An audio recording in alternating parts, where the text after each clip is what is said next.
MTV news Kannada ವಾಹಿನಿಗೆ ಸ್ವಾಗತ. ಮಾನ್ವಿ ಕಂದಾಯ ಕಚೇರಿಯ ದುರಾಡಳಿತ ಸಾರ್ವಜನಿಕರು ಕಿಡಿಕಾರಿರುವುದು ನೋಂದಾದ್ರೆ ಮಾನ್ವಿ ವಕೀಲರ ತಂಡವೇ ದುರಾಡಳಿತದ ಬಗ್ಗೆ ತಹಸೀಲ್ದಾರ್ ರಾಜು ಪಿರಂಗಿ ಮುಂದೆ ತಿಳಿಸಿದಾಗ ಒಂದು ರೀತಿಯಲ್ಲಿ ಕಕ್ಕಾಬಿಕ್ಕಿಯಾಗಿದ್ದಾರೆ. ಮಾನ್ವಿ ಕಂದಾಯ ಕಚೇರಿಯಲ್ಲಿ ಅಧಿಕಾರಿಗಳು ಯಾವಾಗ ಬರ್ತಾರೆ ಅಂತ ತಿಳಿಯದಾಗಿದೆ. ಕಡತ ವಿಲೇವಾರಿಗಳನ್ನ ಯಾವಾಗ ಮಾಡುತ್ತಾರೆಂದು ತಿಳಿಯದಾಗಿದ್ದರಿಂದ ವಕೀಲರ ತಂಡವೇ ತಹಸೀಲ್ದಾರ್ ರಾಜು ಪಿರಂಗಿ ಅವರನ್ನ ಕೇಳಿದ್ರೆ ಬೇಜವಾಬ್ದಾರಿಯಾಗಿ ಮಾತನಾಡುತ್ತಾರೆಂದು ವಕೀಲರ ಸಂಘದ ಅಧ್ಯಕ್ಷ ರವಿಕುಮಾರ್ ಪಾಟೀಲ್ ತಿಳಿಸಿದ್ದಾರೆ. ಮಾನ್ವಿ ಕಂದಾಯ ಕಚೇರಿ ಅನ್ನೋದು ದಿವಾಳಿಯಾಗಿದ್ದರ ಸಾರ್ವಜನಿಕರ ಉಪಯೋಗಕ್ಕಾಗಿ ಶೌಚಾಲಯವೇ ಇಲ್ಲ. ಆದರೆ ಸಾರ್ವಜನಿಕರು ಹಾಗೂ ಮಹಿಳೆಯರಿಗೆ ತುಂಬಾ ತೊಂದರೆಯಾಗಿದೆ.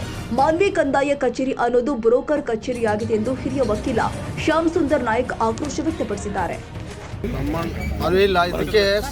ಮಾನ್ವಿ ತಹಸೀಲ್ ಕಾರ್ಯಾಲಯಕ್ಕೆ ನಮ್ಮ ಮಾನ್ವಿ ವಕೀಲರ ಸಂಘದ ಸರ್ವ ಸದಸ್ಯರು ಮತ್ತು ಮಾನ್ಯ ತಹಸೀಲ್ದಾರ್ ಅವರಿಗೆ ನಮ್ಮ ವಕೀಲರ ಅಲ್ಲಿ ನಮ್ಮ ವೃತ್ತಿಯಲ್ಲಿ ಆಗ್ತಕ್ಕಂಥ ಕೆಲವೊಂದು ಲೋಪದೇಶಗಳ ಬಗ್ಗೆ ನಾವು ನ್ಯಾಯಾಲಯಕ್ಕೆ ದಾಖಲೆಗಳನ್ನು ಸಲ್ಲಿಸಬೇಕಾದ್ರೆ ಕೆಲವೊಂದು ದಾಖಲೆಗಳನ್ನು ನಾವು ದೃಢೀಕೃತ ನಕಲುಗಳು ಬೇಕು ಅಂತೇಳಿ ಮಾನ್ವಿ ತಹಸೀಲ್ ಕಾರ್ಯಾಲಯದಲ್ಲಿ ಹಾಕಿದಾಗ 1 ತಿಂಗಳು 2 ತಿಂಗಳು 3 ತಿಂಗಳು ದಾಖಲೆಗಳನ್ನು ಕೊಡೋದೇ ಇಲ್ಲ.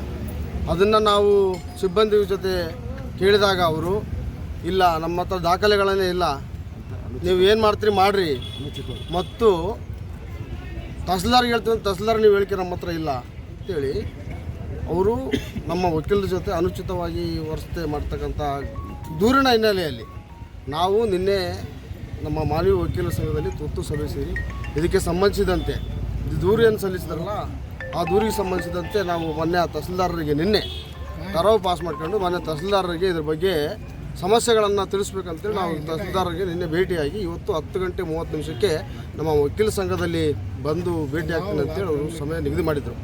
ಆದರೆ ಇವತ್ತು ನಾವು 12 ಗಂಟೆ 1 ಗಂಟೆ ಆದಮೇಲೆ ಒಂದು ಫೋನ್ ಮುಖಾಂತರ ತಿಳಿಸಿದಾಗ ನಮ್ಮ ಕೈಲೇ ಬರೋದಾಗೋದಿಲ್ಲ, ನೀವೇನು ಮಾಡ್ತೀರಿ ಮಾಡ್ಕೊಳ್ರಿ ಎಂಬ ಒಂದು ಹೇಳಿದ ದೃಷ್ಟಿಯಿಂದ ನಾವು ತಹಸೀಲ್ದಾರರ ವಿರುದ್ಧ ಇವತ್ತು ತಹಸೀಲ್ದಾರರಿಗೆ ನೀವು ಹೇಗೆ ಬಂದಿಲ್ಲ, ಸಮಸ್ಯೆ ಹೇಳ್ಬೇಕಂತೇಳಿ ನಿಮ್ಮ ಹತ್ರ ಕರೆಸಿದರೆ ನೀವು ಬಂದಿಲ್ಲ, ಯಾವ ಕಾರಣ ಅಂತ ಇವತ್ತು ಕೇಳಕ್ಕೆ ಬಂದು ಸಮಸ್ಯೆಗಳನ್ನು ಹೇಳಿದಾಗ ಅವರು ಉತ್ತರನೇ ಇಲ್ಲ ಅದಕ್ಕೆಲ್ಲ. ಯಾಕಂದರೆ ಅವರು ತಹಸೀಲ್ದಾರ್ ಮಾನ್ವಿ ತಹಸೀಲ್ದಾರ್ ಆಗಿದ್ದಾರೆ. ಮಾನ್ವಿ ತಹಸೀಲ್ ಕಾರ್ಯಾಲಯದ ಅವರು ಒಂದು ಹಿಡಿತದಲ್ಲಿದ್ದಾರೆ. ಆ ಕಾರಣದಿಂದ ಅವರು ನಮ್ಮ ಸಮಸ್ಯೆಗಳಿಗೆ ನಾವು ಹೇಳಿದೀವಿ ಕೂಡ. ಇವತ್ತು ಇಲ್ಲ ಭ್ರಷ್ಟಾಚಾರ ಆಗ್ತಾಯಿದೆ ತಹಸೀಲ್ ಆಫೀಸ್ನಲ್ಲಿ, ಸಮಯಕ್ಕೆ ಸರಿಯಾಗಿ ಬರ್ತಾ ಇಲ್ಲ. 8-10 ವರ್ಷ ಆಯ್ತು ಸಿಬ್ಬಂದಿಗಳು ಇಲ್ಲೇ ಕೆಲಸ ಮಾಡ್ತಿದ್ದಾರೆ. ಸಾರ್ವಜನಿಕರಿಗೆ ನಮಗೆ ಸ್ಪಂದಿಸ ಇಲ್ಲ, ಸಾರ್ವಜನಿಕರಿಗೆ ಯಾವ ರೀತಿ ಸ್ಪಂದಿಸ್ತಾರೆ ಅಂತೇಳಿ ನಾವು ತಹಸೀಲ್ದಾರ್ ಗಮನಕ್ಕೆ ತಂದಿದ್ದೀವಿ. ಆ ತಹಸೀಲ್ದಾರ್ ಇನ್ನೊಂದು 15 ದಿವಸ ನಮಗೆ ಕಾಲಾವಕಾಶ ಕೊಡ್ರಿ, ಇದನ್ನೇ ನಾನು ಬಗೆಹರಿಸಿ ಅದನ್ನು ಆ ಒಂದು ವರದಿ ತಮಗೆ ಕಳಿಸ್ತೀನಿ ಅಂತೇಳಿ ಮಾನ್ಯ ತಹಸೀಲ್ದಾರ್ ಹೇಳಿದ್ದಾರೆ. ಆ ಕಾರಣದಿಂದ ಮಾನ್ವಿ ವಕೀಲ ಸಂಘವು ಯಾವ ರೀತಿ ಕ್ರಮ ಕೈಗೊಳ್ತಾರೆ ಅಂತೇಳಿ ನಾವು ಕಾಯ್ತಾ ಇದ್ದೀವಿ. ಈಗಾಗಲೇ ಮಧ್ಯಾಹ್ನದ ನಮ್ಮ ಮೊದಲಿಗೆ ಶಫಿ ಅವ್ರು ಬಂದಿದ್ದರು. ಆ ತಹಸೀಲ್ದಾರ್ ಅವ್ರು ಬರಬಾರ್ದಂದ್ರು. ನಾವೆಲ್ಲ ವಕೀಲರು ಇದು ಜನರ ಸಮಸ್ಯೆಗೆ ನಾವು ಬಂದಿದ್ದಿಲ್ಲಿ ತಹಸೀಲ್ದಾರ್ ಹತ್ರ ಏನು ಬಂದೀವಿ. ಇದು ವಕೀಲರ ಸಮಸ್ಯೆ ಅಲ್ಲ, ಇದೊಬ್ಬ ಶ್ಯಾಮ್ ಸುಂದರ್ನ ಸಮಸ್ಯೆ ಅಲ್ಲ, ರವಿಕುಮಾರ್ ಪಾಟೀಲ್ದಲ್ಲ, ಸೀನಿಯರ್ ಅಡ್ವೊಕೇಟ್ಸ್ದಲ್ಲ, ಇದು ಜನರ ಸಮಸ್ಯೆ. ಇಲ್ಲಿ ಹಿರಿಯ ವಕೀಲರು ಮಾಜಿ ಅಧ್ಯಕ್ಷರಾಗಿರ್ತಕ್ಕಂಥ ಅಯ್ಯಪ್ಪ ನಾಯಕರು ಒಂದು ದೃಢೀಕೃತ ನಕಲನ್ನು ಪಡಿಬೇಕು ಅಂತೇಳಿ ಸರಿಸುಮಾರು ಈಗ 1 ತಿಂಗಳು ಆಯಿತು. ಒಬ್ಬ ಮಾಜಿ ಅಧ್ಯಕ್ಷರಿಗೆ ನೀವು ಒಂದು ದಾಖಲಾತಿಗಳನ್ನು ಕೊಡೋಕೆ ಇಷ್ಟು ಡಿಲೇ ಮಾಡಿದರೆ ಜನರಿಗೆ ನ್ಯಾಯಾಲಯದಲ್ಲಿ ಅವರಿಗೆ ನ್ಯಾಯ ಸಿಗೋದು ಡಿಲೇ ಯಾಕಾಗ್ತದೆ ಅಂದರೆ ಈ ರೀತಿ ಇದಕ್ಕೆ ಡಿಲೇ ಆಗುತ್ತೆ. ಅದೇ ರೀತಿ ಇಲ್ಲಿ ಒಂದು ನಮ್ಮ ಆಫೀಷಿಯಲ್ಸ್ ಏನಿದ್ದಾರೆ, ಇದು ಮೊದಲ ಬಾರಿ ಅಲ್ಲ, ಹಿಂದಿನೂ ಸಹ ವಕೀಲರೊಂದಿಗೆ ಭಾಳಷ್ಟು ಅನುಚಿತವಾಗಿ ಅವರ ವರ್ತನೆ ಇದೆ. ಇಲ್ಲಿ ಮೀಟಿಂಗ್ ಮಾಡಿದರು, ನಮ್ಮ ಮೇಲೇನೋ ಇಲ್ಲಿ ಅಮಿತ್ ಅಂತೇಳಿ ಮತ್ತು ರಾಮಚಂದ್ರ ಅಂತೇಳಿ ಇಲ್ಲಿ ಸುಮಾರು ಒಂದು 8-10 ವರ್ಷದಿಂದ ಇಲ್ಲೇ ಒಂದು ಗೂಟ ಹೊಡ್ಕೊಂಡು ಕುಂತಾರ. ಅವ್ರನ್ನ ನಾವು ಟ್ರಾನ್ಸ್ಫರ್ ಮಾಡಬೇಕು ಅಂಥೇಳಿ ಒತ್ತಾಯ ಮಾಡೀವಿ. ಅದೇ ರೀತಿ ದೃಢೀಕೃತ ನಕಲುಗಳನ್ನು ಸರಿಯಾದ ಸಮಯದಲ್ಲಿ ಕೊಡಬೇಕು. ಮತ್ತು ಇಲ್ಲಿ ಲೂಟಿ ನಡೀತಾ ಇದೆ ತಹಸೀಲ್ ಆಫೀಸ್ನಲ್ಲಿ. ಏನಾಗ್ತಾ ಇದೆ ಅಂದರೆ ಒಂದು ಲೂಟಿ, ಅಲ್ಲಿ ಬೋರ್ಡ್ ಇಲ್ಲ. ಜನಸಾಮಾನ್ಯರಿಗೆ ಒಂದು ಪಾಣಿಗೆ ಎಷ್ಟು ರೊಕ್ಕ ಕೊಡ್ಬೇಕಂತನೂ ಅಲ್ಲಿ ಇಲ್ಲ. ಜನಸಾಮಾನ್ಯರಿಂದ ಒಂದು ಪಾಣಿ ತೊಗೋಬೇಕಂದ್ರೆ ಒಂದು 500 ರೂಪಾಯಿ ಕೇಳ್ತಾರೆ. ವಕೀಲರು ಬಂದು ಅರ್ಜಿ ಕೊಟ್ಟರೆ ಅಲ್ಲಿ ಅರ್ಜಿನ ಕಿಮ್ಮತ್ತಿಲ್ಲ. ಯಾವುದೇ ಬ್ರೋಕರ್ ಬಂದು ಕೊಟ್ಟನಂದರೆ ಅವನು 2,000 ರೂಪಾಯಿ ಕೊಡ್ತಾನೆ, ಅವನಿಗೆ ಜಲ್ದಿ ಕೊಡ್ತಾರೆ. ಇಲ್ಲಿ ವಕೀಲರು ಕೆಲಸ ಆಗಲ್ಲ ಅನ್ಬೋದನ್ನು ತೋರಿಸ್ಬೇಕು ಜನರಿಗೆ ಎಂಬ ಒಂದು ಭಾವನೆ ಅವ್ರ ತಲ್ಲಿ ಇರ್ಬೋದು.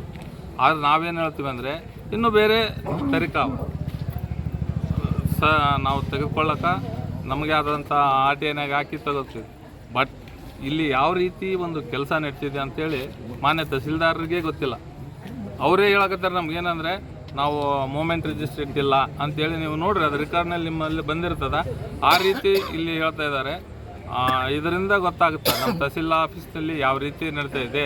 ಇದು ಕೇವಲ ವಕೀಲರಿಗೆ ಅಂದೇ ಅಲ್ಲ, ಇವತ್ತು ವಕೀಲರು ಎಲ್ಲರೂ ಕೂಡಿ ಬಂದಿವಿ ಅಂದರೆ ಮಾನ್ವಿ ತಾಲೂಕಿನ ಸಮಸ್ಯೆಗಳಿಗೆ ಬಂದಿವಿ ಎಂಬುದನ್ನು ತಹಸೀಲ್ದಾರ್ ಅರ್ಥ ಮಾಡಿಕೊಂಡು ಆದಷ್ಟು ಬೇಗ ಎಲ್ಲ ಜನರಿಗೆ ಮತ್ತು ವಕೀಲರಿಗೆ ಒಂದು ಏನು ಕೆಲಸಗಳಾಗಬೇಕು ಎಂಬುದನ್ನು ಮಾಡಿಕೊಡ್ಬೇಕು ಅಂತ ಹೇಳ್ತೀನಿ.